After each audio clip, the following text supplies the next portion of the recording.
यानी तकरीबन कुल वक्त 8 मार्च को पूरी दुनिया ने विमेंस डे मनाया। जहां एक तरफ दुनिया में महिलाओं के सम्मान की बात हुई, वहीं दूसरी तरफ युद्ध के दौरान का एक ऐसा डेटा सामने आया जिसने सभी को शर्मसार कर दिया।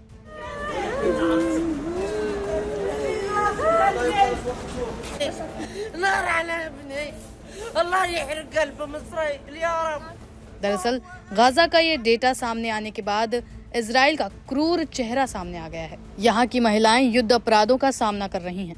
गाजा में सरकारी मीडिया ऑफिस ने शनिवार को अंतर्राष्ट्रीय महिला दिवस के मौके पर दुनिया भर के समुदाय को इजराइल की ओर से किए गए नरसंहार की याद दिलाई, जिसमें 12,000 से ज्यादा गाजा की महिलाओं की हत्या कर दी गई।